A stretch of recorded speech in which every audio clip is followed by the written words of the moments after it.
मगज़ का ऐसा बेहतरीन और लज़ीज़ सालन के खाने वाले उंगलियां चाट लें और जाते जाते आपसे इसकी रेसिपी भी पूछ कर जाएँ। बिस्मिल्लाहिर्रहमानिर्रहीम। अस्सलामु अलैकुम वरहमतुल्लाहि वबरकातुहू। हाउस वाइफ डेली व्लॉग में खुश आमदीद। एक बहुत ही प्यारी सुबह, एक बहुत ही प्यारे दिन और अपने रब्बुल आलमीन की बहुत बड़ी रहमत के उम्मीदवार तलबगार बनते हुए अपने आज के व्लॉग का आगाज़ करते हैं। आज तबीयत बहुत ज़्यादा नासाज है, दिल बहुत ज़्यादा बोझल है, दुखी है क्योंकि चली गई है मेरी प्यारी सिस्टर, जिन्होंने बचपन से जवानी तक अपनी बहनों का साथ निभाया होता है। वही जान सकते हैं कि बहनों की मोहब्बत क्या है। जो अपने वालिदैन की इकलौती लाडली बेटी होगी वो कभी समझ नहीं पाएगी। अपनी बहन के साथ लड़ते झगड़ते, बाल नोचते, पोनियाँ खींचते और झगड़ा करते हुए जो बचपन गुज़रा और उसके बाद जब बड़े हुए सबके अलग अलग घर हो गए, सबका अलग अलग ससुराल हो गया, अपने अपने बच्चे, अपना अपना ख़ानदान और फैमिली हो गई। तो फिर जब जो बहनें जो बचपन से इकट्ठी थी उनके अलग होने के बाद जो एक मोहब्बत का माहौल बन जाता है, उसको वही समझ पाएंगे जिन्होंने ये सारा वक़्त बसर किया है, जो इस वक़्त से गुज़रे हैं।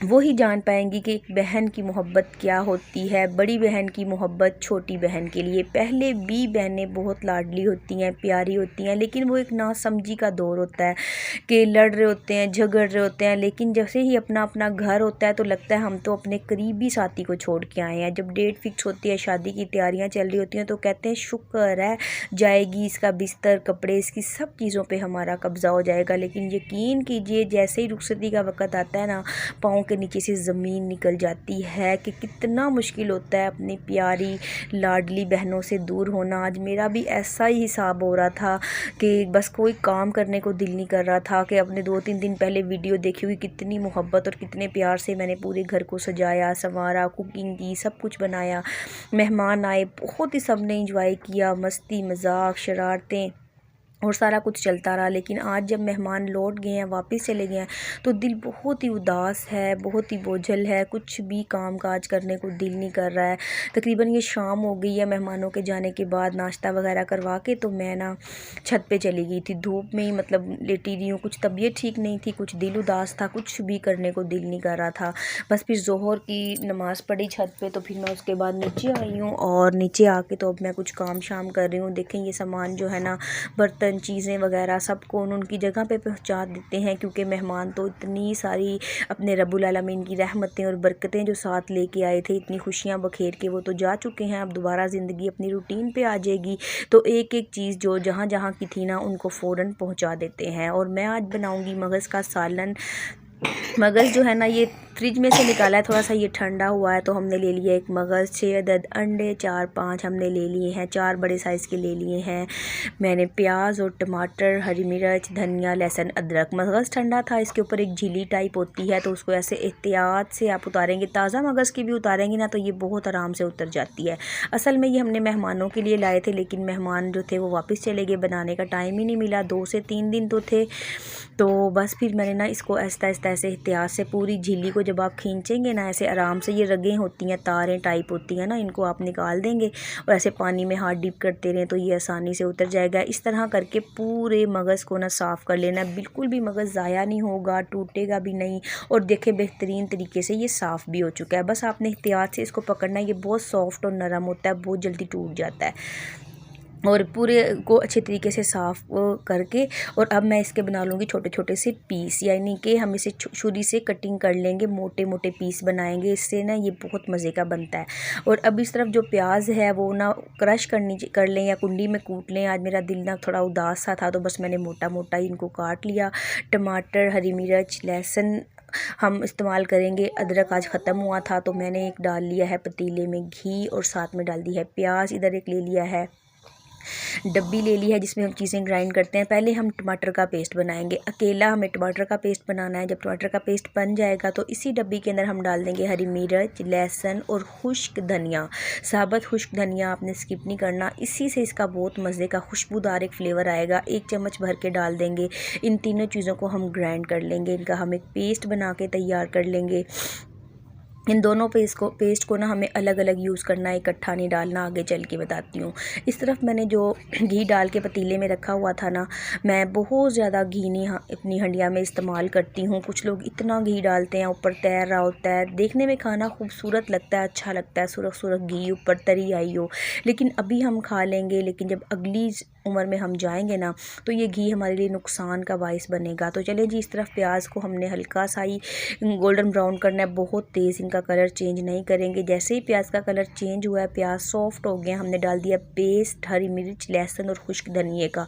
अच्छे से इसको भून लेंगे। जब प्यारी सी खुशबू आने लगेगी तो हम डाल देंगे टमाटर का पेस्ट। इसको थोड़ा सा भून लेंगे। अब हम इसके अंदर डाल देंगे मसाले। बेसिक मसाले हैं नमक, मिर्च और हल्दी।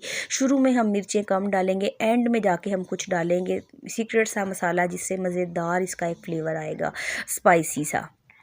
और जिस डब्बी के अंदर मैंने मसाला ग्राइंड किया था उसको भी ज़ाया नहीं करना। हल्का सा पानी डाल के घुमा के सारा मसाला उतार के हम शामिल करेंगे और इसका एक प्यारा सा मसाला भून लेंगे। जब सुर्ख कलर आ जाएगा, साइडों पे घी आ जाएगा। अब 6 अदद अंडे एक अलग बर्तन में तोड़ के रख लिए थे, उनको हम पतीले के अंदर, हांडिया के अंदर ऐसे शामिल कर देंगे। हल्की दम वाली आँच पे ढक्कन ढक के हम इनको पकने के लिए छोड़ देंगे।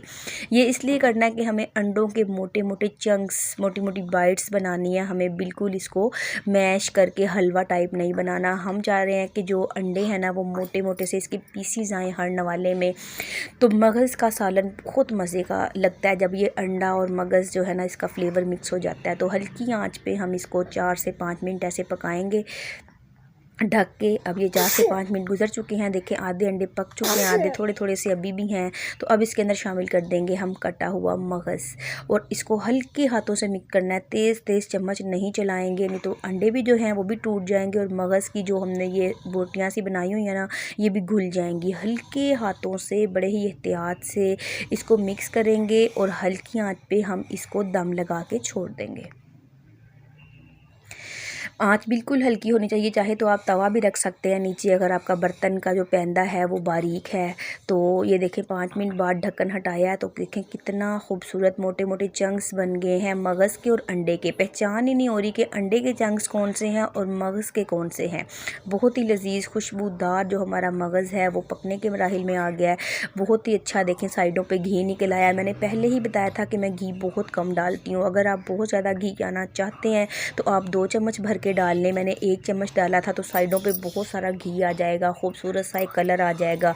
लेकिन मैंने कम घी में इसको बनाया है ताकि खाने में लजीज लगे, लेकिन हमारी सेहत को भी ये नुकसान ना दे।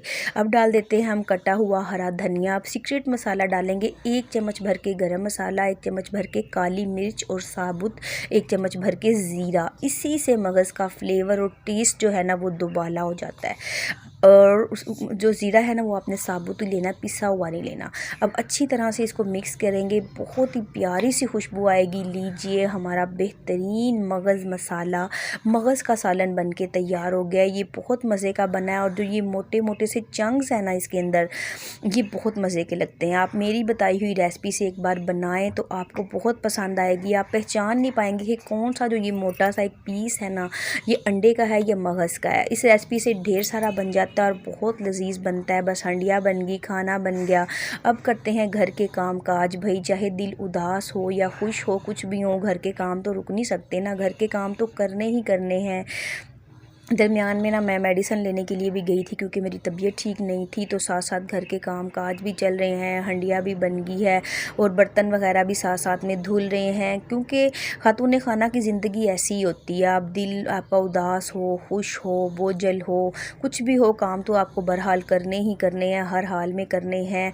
तभी ज़िंदगी बेहतर और अच्छी हो सकती है खातून खाना की, कि जब वो दिलजोई से, मोहब्बत से अपने घर के हर एक काम को अंजाम देती है। और यहाँ पे मैं गूंद रही थी आटा, और आजकल सर्दी का मौसम है ना, तो मैं 2-3 टाइम का आटा ना इकट्ठा ही गूंद के फ्रिज में रख देती हूँ, तो आसानी हो जाती है। कुछ तो गैस की प्रॉब्लम है, कुछ बच्चे छोटे छोटे हैं, तो फिर बार बार आटा गूंदना ठंड में थोड़ा सा ना मुश्किल लगता है मुझे। बचपन में तो अम्मी बहुत डांटा करती थी कि बेटा ताज़ा आटा बनाएं, ताज़े आटे को गूंद के रोटी पकाएं, लेकिन अब थोड़ी सी बस सुस्ती सी आ गई है और कुछ ज़िंदगी भी इसी तरह है कि बच्चे छोटे हैं और फिर गैस की लोड शेडिंग की प्रॉब्लम हो रही होती है गैस की, तो बस फिर इसी तरह काम चल रहा होता है। लीजिए आटा गूंद लिया, सारे काम मुकम्मल कर लिए, मज़ेदार सा मगज़ मसाला भी तैयार है और हमारा आटा भी गूंद चुका है। तो चलें जी, यही था मेरा आज का व्लॉग, यही थी मेरी आज की वीडियो। अगर आपको अच्छी लगे तो लाइक और शेयर कर दीजिए। अगर आप मेरे चैनल पर नए हैं तो प्लीज़ मेरे चैनल को सब्सक्राइब भी ज़रूर कर लीजिए। जब आप मुकम्मल वीडियो देखते हैं तो लाइक किया करें, कोई बात अच्छी लगे तो उसके बारे में ज़िक्र किया कीजिए। अगर आप मुझे कुछ बात कहना चाहें तो कमेंट बॉक्स में ज़रूर कोई ना कोई कमेंट किया कीजिए,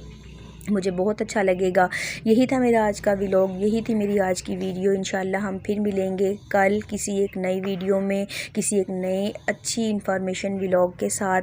जब तक के लिए अल्लाह हाफिज़। अल्लाह रब्बुल आलमीन से दुआ है कि तमाम देखने और सुनने वाले मुसलमान बहन भाइयों की मुसीबतें, परेशानियाँ, तकलीफ़ें दूर फरमाए। इस वक्त रोए ज़मीन पर जो कोई मुसलमान परेशान हाल है, वो पाक परवरदिगार हर एक की मुसीबतों, तकलीफ़ों को राहत और ख़ुशी में बदल दे। अल्लाह हाफिज़। फ़ी अमानिल्लाह। अल्लाह आपका और मेरा हामी और नासिर हो।